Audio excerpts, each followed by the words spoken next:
तो hello guys, this is your Shivi ma'am and आज हम क्लास 10th का भाषा बोध पढ़ेंगे। भाषा बोध में जो भी टॉपिक आते हैं अपन वो सब पढ़ेंगे आज। इसमें आता है भाषा बोध में वाच्य, शब्द शक्ति, शब्द गुण, वाक्य के भेद और इसके जो भी अंतर आएंगे वो भी मैं आपको इसी वीडियो में बताऊंगी। तो चलिए शुरू करते हैं।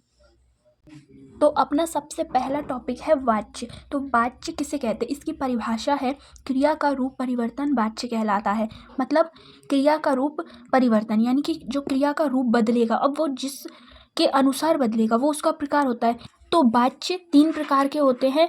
जैसे क्रिया जब कर्ता, कर्म और भाव के अनुसार अपना रूप बदलती है तो वो वाच्य का प्रकार बन जाता है। जैसे पहला होता है कृतवाच्य।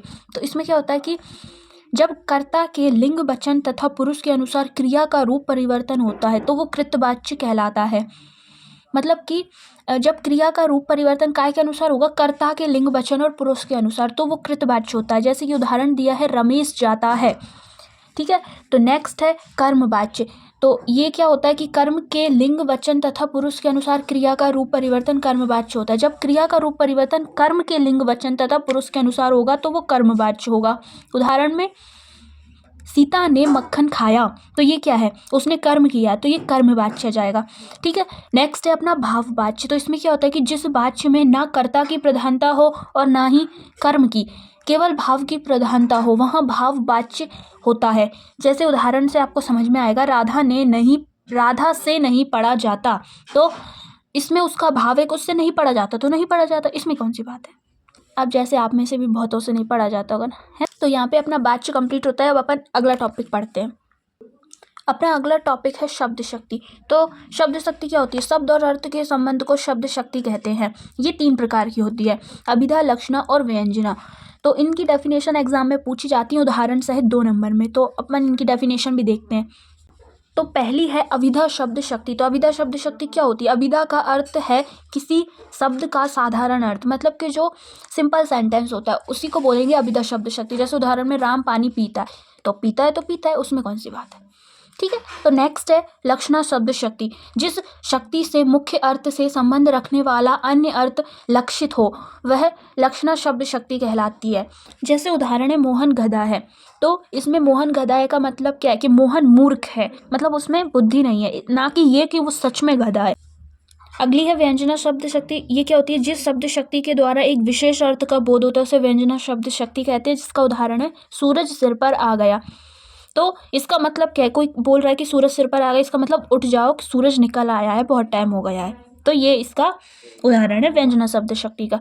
तो यहाँ पे अपनी शब्द शक्ति होती है। तो अब अपन पढ़ते हैं अगला शब्द गुण। तो अब पढ़ते हैं अपन शब्द गुण। शब्द गुण क्या होते हैं? जो रस के नित्य धर्म है वह शब्द गुण कहलाते हैं। इसके 3 भेद होते हैं, माधुर्य गुण, ओज गुण और प्रसाद गुण। इनकी डेफिनेशन आपसे 2 नंबर में पूछी जाती है उदाहरण से, तो इनको ध्यान से देखना। पहला है अपना माधुर्य गुण। तो माधुर्य गुण किसे कहते हैं? काव्य में जिस गुण के कारण पाठक सा हृदय का चित्त द्रवित हो जाता है उसे माधुर्य गुण कहते हैं।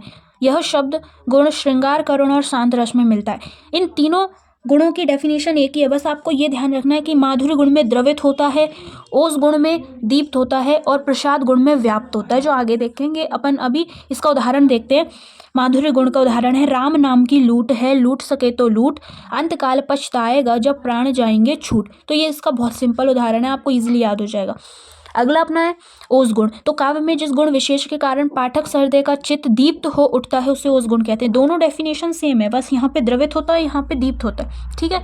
इसका उदाहरण है, इसमें रस देख लेते हैं। तो ओज गुण वीर, भयानक तथा रौद्र रसों में रहता है और इसका उदाहरण है बुंदेलों हर बोलों के मुंह हमने सुनी कहानी थी, खूब लड़ी मर्दानी वह तो झांसी वाली रानी थी।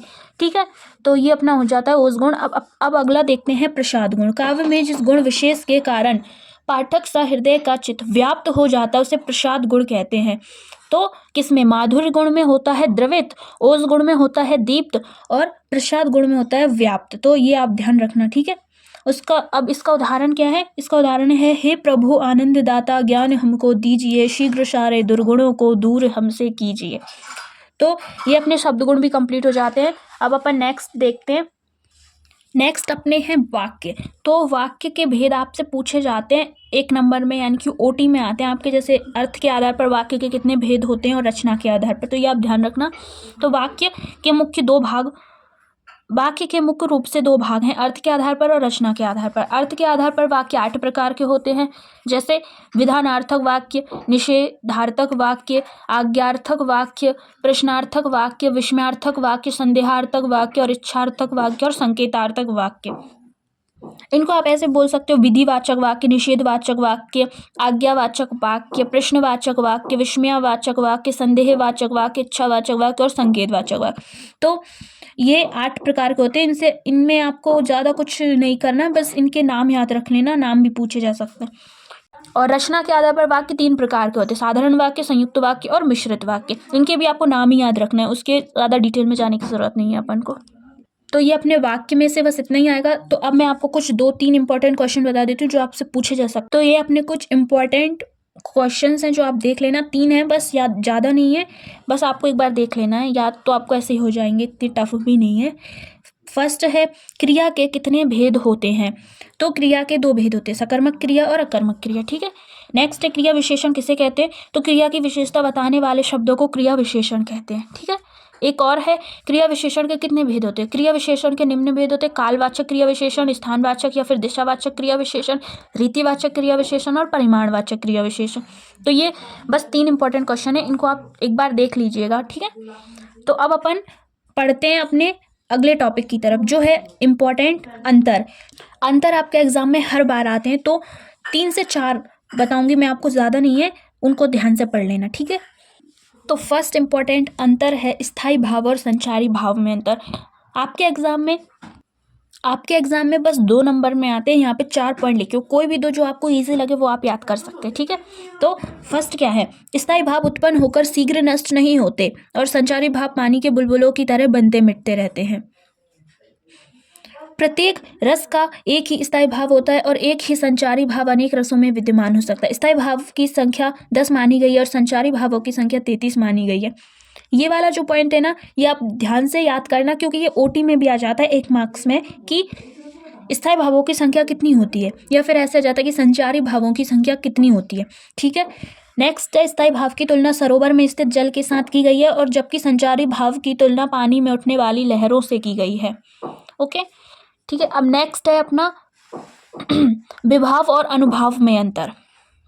तो फर्स्ट पॉइंट है, स्थायी भाव का जो कारण होता है उसे विभाव कहते हैं और आश की बाहरी चेष्टाओं को अनुभाव कहते हैं। रस का प्रधान कार होता है और अनुभाव में गौण करण होते हैं। नेक्स्ट है, विभाव भाव प्रधान होता है जबकि अनुभाव क्रिया प्रधान होता है। विभाव के 2 भेद होते हैं और अनुभाव के 4 भेद होते हैं। अगला देखते हैं। तो अगला है पाठ्य मुक्तक और गैर मुक्तक में अंतर। इसका पहला पॉइंट है, पाठ्य मुक्तक पढ़े जाते हैं, शब्द से ये पाठ्य मुक्तक, पाठ्य यानी पढ़ना, तो पाठ्य मुक्तक पढ़े जाते हैं। गैर मुक्तक, गै में गाना आ रहा है तो यानी कि गैर मुक्तक गाए जाते हैं।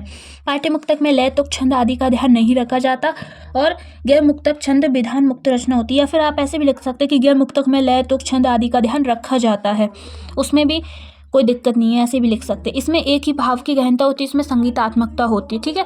इसके कवि बिहारी और कबीर हैं और इसके कवि सूरदास और तुलसीदास हैं, ठीक है। अब अगला है वार्णिक छंद और मात्रिक छंद में अंतर। ये भी आ सकता है। तो ये क्या है?